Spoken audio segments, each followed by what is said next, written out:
So what's up sa mga kahombre ko dyan? Makagago, what's up man? Na naman nga pala to. At syempre mga kahombre ko, today is the day kung saan finally matutunghayan natin ang the biggest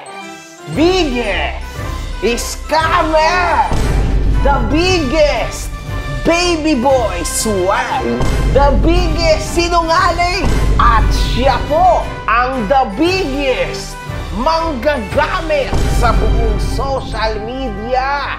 Walang iba kundi si Zildjian aka Kulob. Palakpakan ang putang inang yan Ang kinakatakot ko pa po nun, baka i-content nyo po ako. Ako? Kayo, opo. Pero baka i-content nyo ako, tapos yun pa po yung mga pag-10 talagang wala na. Oh my God! Putang ina mo, kaya masamang tao ka. Mga putang ina nyo kayo. Tang ina mo! Hombre ko, follow nyo rin ako sa Facebook page ko. si Zildjian o mas kilalang Kulob ay isang ex-member ng Team Payaman kung saan ay maraming issue ang sobrang tinding pinagdaanan nito. From naging issue nito sa music video hanggang sa binebentang quote ni Kong TV kay Boss Toyo at kung saan nabudol niya rin si Boss Toyo, okay? May isang taong lumapit kay MG via email kung saan ay nagsumbong ito ukol sa pagiging scammer ni Zildjian. Kung saan ay nangangailangan ng tulong si Zildjian upang makadalo ito sa isang paligsahan ng America's Got Talent. Eto na mga kahombre ko, papanoorin na po natin ang conversation between me and Nelson. So ito mga kahombre ko, kasama ko nga pala si Nelson at ito po si Nelson yung nakaranas nung nagawang katiwalian ni Kulob or mas kilalang Zildjian. Kahombre Nelson, you can start on stating your facts. Ako po si Nelson Balmores po. Ako po yung tumulong kay Zildjian James Parma nung taong 2020 na nag-i-start pa po siya. Nagkakilala po kami ni Zildjian sa Facebook dahil nga nagpa-fundraise po siya regarding po sa pagsali po niya sa America's Got Talent kuno. Naantig po ako sa mga pinupost niya at napuka po yung attention ko sa kanya dahil nga po sa mga pinagsasabi po niya sa Facebook. So, Fan ang ginawa ka ba niya? Fan ka niya? Yes po. Okay. Nakikinig ka sa music niya, tama? Yes po, nakikinig po ako. Lalo po nung kumanta po siya sa isang restaurant, doon po ako napukaw ang attention po sa kanya, kaya tinulungan ko po So siya. maniniwala ka talaga sa kanya na talagang pasok siya sa America's Got Talent if ever, tama? Kaya ka nga naniwala, di ba? Yes po. Okay, sige, Opo. tuloy. Go. Tapos po, nung time po yun na nagkausap na po kami at nakuha ko na po yung information niya at meron naman po siyang ipinakita sa akin na evidence po na invitation galing sa America's Got Talent. Yes po. Okay. At doon po napaniwala po niya ako doon. Ang ginawa ko po doon, nung time po na inaalam ko lahat po ng information niya kung meron ba siyang fan, meron bang sumusuporta sa kanya regarding sa kanilang bayan, kung sinusuportahan ba siya ng mayor po nila or may mga nilapitan po siya, sabi naman po niya meron. Okay. Kung sinasabi niya na meron daw pong tutulong, ang sabi po niya, hindi pa daw sapat yung fan po niya kasi ang sabi po niya sa akin, kailangan daw po niya na mag-provide ng plane ticket po niya at saka accommodation po niya sa US. Plane ticket at accommodation, yun ang kailangan niya sa'yo, tama? Hindi naman po niya sinabi sa akin totally na sa akin. Basta ang sabi po niya, kailangan ko kasi makapag-provide po ng plane ticket ko at saka accommodation ko para maano na po ako sa America's Got Talent. So in short, yung pinapahiwatid niya sa'yo is yun talaga yung gusto niya, tama? Yes. Actually, Yes po. yun yung kailangan niya sa'yo, kaya ka nga niya kinontak, tama? Yes po. Alright, sige. Nung- Siya ba yung unang nag-message sa'yo? Ako po yung unang nag-message po sa kanya. So dahil nga po tumutulong po ako sa Dahil mga... nagulat ka sa post niya na awa ka, kumbaga, tama? Yes po. Okay, Opo. tumutulong ka sa mga... NGO po kami. Padua Charitable Fund po, based po sa England. Okay, okay. So, yung ginagawa ko pong tulong kay Zildjian noon is hindi ko po inaano sa foundation. Kumbaga, since may mga connection naman po ako na po yung mag-aano sa kanya. Nilalapit, ganun po. Okay, wow. Sa England Opo. ka, matagal. Hindi po, dito po ako nakabase sa Pilipinas. Yung foundation po nakabase sa England. Okay. Then po, nung time po na nakuha ko na po yung mga ano niya, meron po akong kaibigan dito na si Marcelito Pomoy. Yung asawa po niya, friend ko po siya sa Facebook. Okay. Si Marcelito Pomoy po isa sa mga sumali sa America's Got Talent. And then, ang ginawa ko, Boss MJ, chinat ko po sa Ate Joanne, yung asawa ni Marcelito Pomoy. Sabi ko, Ate Joanne, meron pong batang umaano dito sa America's Got Talent. Pwede bang pakicheck kung legit po ito? Sabi ko. Sinend ko po yung yung invitation letter na isinend ni Siljan. Yes. Pagkatapos po, nung pong time na sabi niya, kailan pa niya ito na nag-audition ba siya sa Amerika? Pumunta ba siya sa Amerika? Ang sabi ko po, based po sa kwento niya sa akin, nag-audition lang siya through online. Okay, medyo na yon, dodgy na. Opo. Di ba? Tama.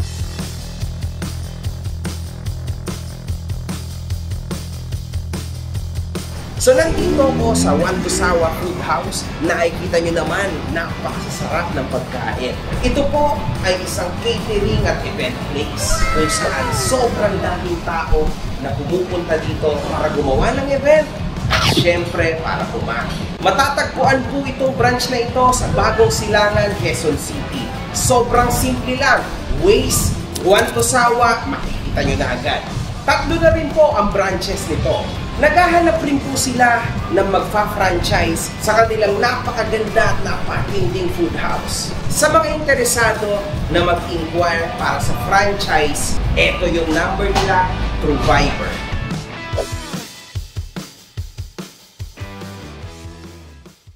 Opo. Tapos Sino po, may sabi niya? Si Zildjian? Sinabi sa'yo? Yes po, si Siljan po. May patunay ka ba niyan na sinabi niya yun sa'yo? Yun nga po, Boss MJ, na ano po kasi yung account na ginagamit na kung saan nagkausap kami ni Siljan. Okay. Na Okay lang yun. distribute. Naniniwala naman ako sa'yo kasi may mga pruweba kang na-save, di ba? Kahit Opo. paano. Nung time po na na-send ko na kay Ate Joanne yun, sabi niya, mag-antay lang tayo ng ilan kasi sa Amerika to, yung mga production team doon, hindi naman basta-basta pero mag-antay tayo. Pero sabi niya, parang peke ito, sabi ko na Ate Joanne. Kasi, sabi niya, kung year 2020, dapat meron pong binanggit sa Ate Joanne doon na dapat wala na yung isang judge doon eh. Dapat 3 na lang yata po sila. Okay.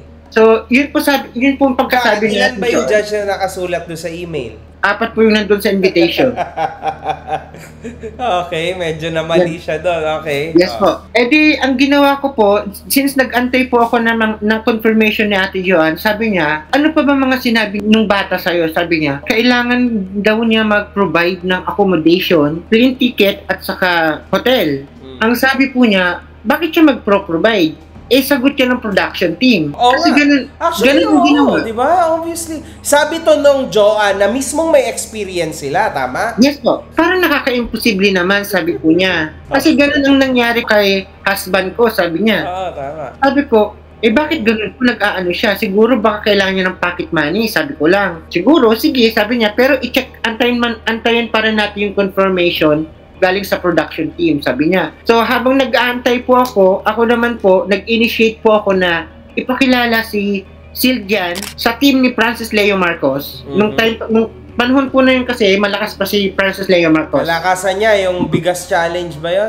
Yes po. Mayaman challenge. Opo. Okay. Ang nangyari po, meron naman pong pumansin sa akin ng mga vlogger ni Francis Leo Marcos. Isa po dyan si Macmac Pablo. Pangalawa, si Kuya Jojo Di Guzman. Ang tumulong po sa akin para umano si Siljan sa FLM is si Kuya Jojo Di Guzman.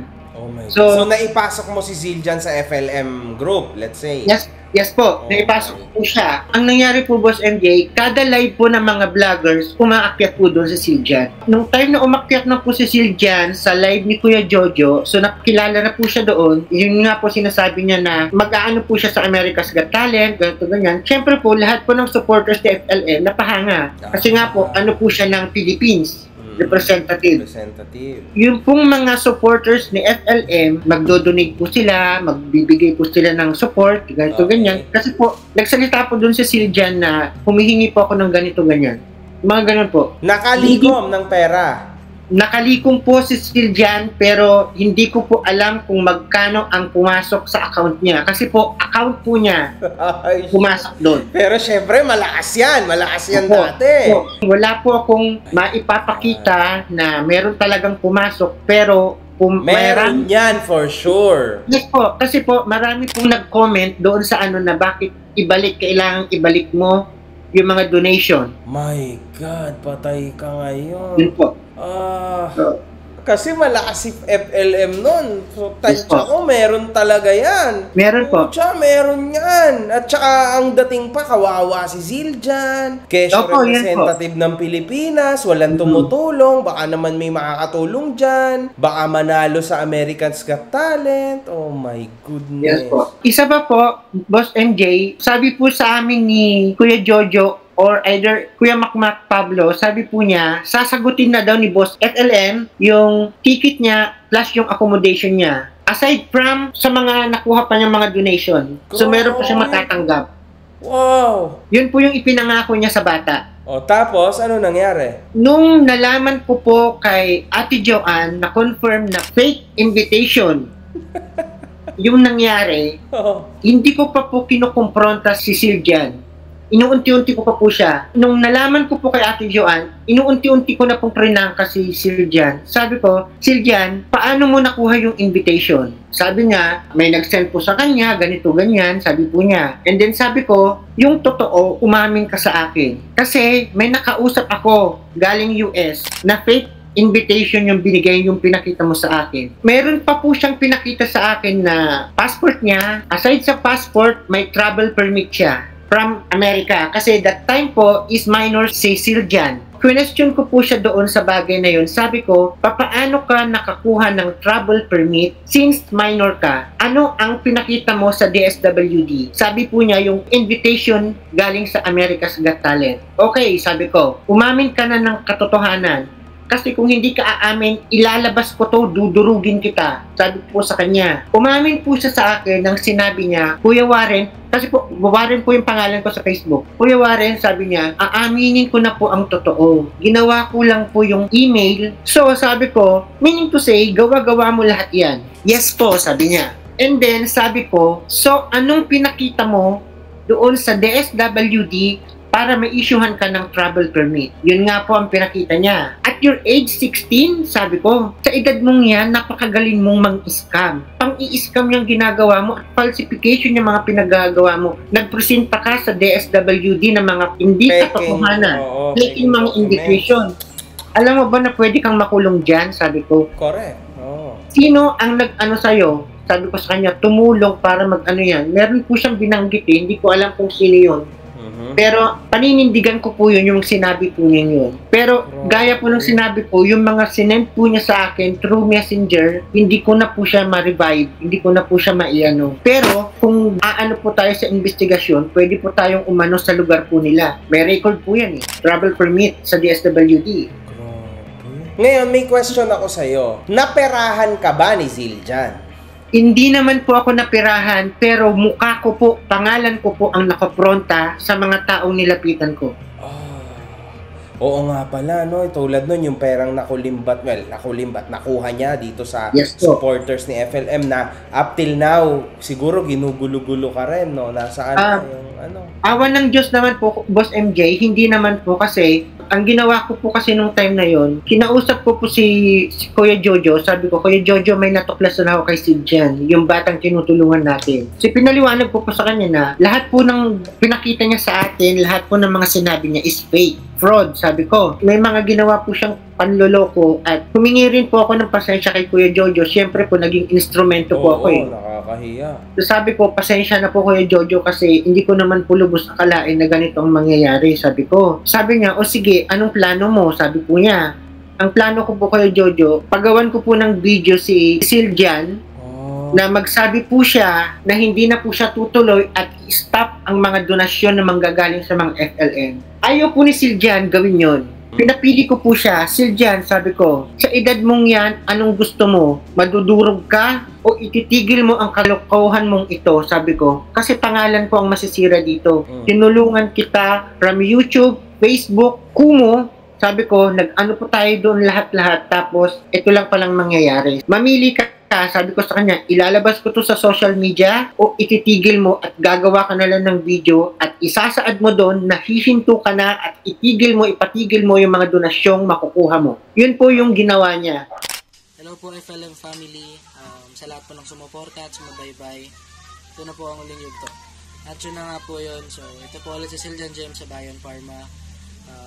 Maraming salamat po sa mga sumuporta, sumubaybay. At umasa po na nilaban ako sa US, pero po yun nga na pagdesisyonan ko po na hindi na po ako tutuloy sa ibang bansa. At ngayon po is focus po muna ako sa pag-aaral ko.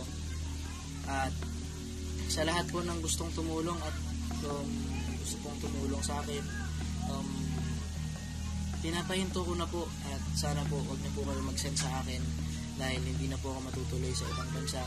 Maraming salamat po sa mga sumuporta sa akin, kila Sir Jojo, kila Kuya Warren, kila Kuya Makmak, at of course kay Boss FLM po. Sir, maraming salamat po, pero ito nga po hindi ko na po itutuloy yung AGT ko. At maraming salamat po sa inyong lahat. Ito po ulit si Siljan James sa Bayan Pharma. The bravery of the Philippines is now signing. Salamat po. So namili po siya at nangako po siya sa akin na hindi na siya gagawa ng ganong issue. Opo. Now, may question ako sa'yo, Warren or Nelson. Bakit ngayon ka lang lumabas? Anong motibo? Bakit ngayon mo lang inilabas o nilahad lahat ng ito? Gusto mo bang magpa-ads? Gusto mo bang i-feature kita dito sa aking mga videos? Simple lang yan, mga boss. Kontakin mo itong number na to. 0917-162-5696. I-Viber mo yan. Makipag-usap ka sa secretary ko. And let's work together.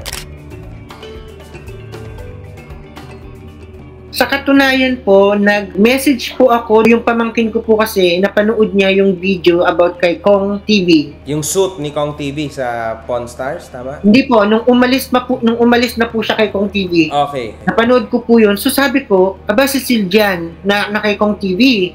So pinanood ko po lahat yun. Sabi ko, aba may ginawa na naman tong kalokohan. Minessage ko po si Kong TV. In-inform ko po siya. Sabi ko, Kong, pwede niyo ba akong makausap? Pwede ko ba kayong makausap? Mayroon po akong sasabihin sa inyo, pero wala naman pong pumapansin sa akin eh. Nung napanood ko po tuloy-tuloy yung mga kalokohan ni Siljan, baka sakali po ako mapansin po nyo. Okay.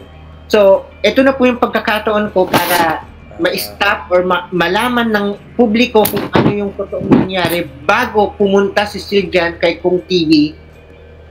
Meron na po siyang ginawa na anomalya. At hanggang ngayon, tuloy-tuloy siya sa pinaggagawa niya na to. Yes po. Now, napanood mo naman siguro na kahit yung tumutulong sa kanya ngayon, parang may lumalabas silang issue ngayon, di ba? Yes po. Parang niloko niya rin. Hindi ko alam kung scripted yon or what. Para sa akin, pera yung involved. Around 65,000 daw, di ba? So, hindi ko alam kung scripted yon. Actually, for me, medyo may katotohanan yon. Kasi pag scripted at pera ang nasa gitna na involved, para sa akin, sobrang toxic nun. Ang hirap na i-script. Warren Nelson, napakinggan naman namin ang iyong storya. Mapapanood at mapapanood to ni Siljan. Alam mo naman na he's under House of Collabs Management, tama? Yes po. Now, yung mga managers ng House of Collab ay good friends ko yan. Opo. And naniniwala ako na hindi nila kayo para i-tolerate si Siljan. Very, very good friends ko yan sila. Napakahusay nila ng mga tao. Ayan ang totoo po kung nanonood dito ang mga managers ng House of Collab. Unfortunately, ayan ang inyong hinahandle na tao sa inyo. And it's very sad kasi parang hindi siya bagay sa brand nyo. Kasi malinis ang brand ng House of Collab. Anyway, Nelson Warren o Warren Nelson, maraming salamat sa iyo. At least, napakinggan namin lahat yung side mo, no? Maraming salamat, okay? So, ayan mga kahombre ko. Napanood na nating lahat. Hindi ko alam mga kahombre ko, no? Pero for me, it seems that this is actually super real. Kasi mga kahombre ko, hindi po posible na ito ay peke. Because it happened once, it happened twice, it happened thrice, it happened fourth time. Pero sana, Zildjian, no? Sabi ko nga, sana sa mga susunod na steps ng buhay mo, ayusin mo ang mga desisyon mo. Alam mo kung bakit, Zildjian? Bagong taon, bagong talpakan. Meron o wala lang naman pipiliin nyo eh. Nasa link. Down below, nakapin. Try mo meron o wala lang naman pipiliin mo. Let's go! Gustong-gusto mo sa tunog mo sa akin, no, personally, na sumikat ka. Gustong-gusto mo na mabago ang image mo. Kaso, mga kahombre ko, at para sa iyo, Zildjian, papaano mo mababago ang sitwasyon o takbo ng karir mo kung mismong ikaw yung naghahanap ng gulo sa iyo? Kung totoong mahal mo ang karir mo, kung totoong mahal mo yung pinaggagawa mo, dapat hindi ganyan ang movement mo. Dapat man lang matuto kang tumupad sa usap, maging totoo sa mga management mo, sa mga kausap mo, no, sa paligid mo. At sana, wag at tigilan mo na yung pagpapaawa mo na sitwasyon na estilo. Because that won't bring you far. Parehas na parehas kayo ni Marlu aka Sanderford sa ganyang mga galawan. Mali yan, Zildjian. Hindi ka na menor de edad. Ikaw nasa tamang edad na. So, hindi tama na gawin mo yung mga ganyang galawan. Kasi totoo na talaga to. Maaaring meron kang paglagyan. Naniniwala ako na ang House of Collabs napaka-ayos at tuwid na management. I know deep inside me na hindi nyo yan kayang itolerate. Pero ngayon, as you can see or watch here, ganyan ang trabaho ni Zildjian. Alam ko na nakakaawa siya. Nakakaawa din talaga, mga kahombre ko. Alam nyo yun? Pero kasi yung awa may limit siya. Pag yung tao na mismo yung naghahanap ng ikakalagapak o bagsak niya, hindi na nakakaawa yun. Ang nakakaawa, mga kahombre ko, ay yung mga taong kapuspalad at nangangarap sa maayos na buhay. Nang totoo at tuwid. Yun ang magandang tulungan. Yung taong nagpapatulong. Pero yung taong nangihingi ng tulong at naghahanap ng shortcuts in life is a big no. Sana sa management ng House of Collab, asikasuhin nyo itong tao na ito kung sa inyo pa ba ito o kung aalisin nyo na ito. Kasi isa to sa makakapagpabagsak sa magandang imahe nyo. Pabayaan nyo na yan sa sarili niyang mga paa. Kasi ang ganda pa naman ng boses mo pero wala. Ugali mo palpak. One love. Good fucking times.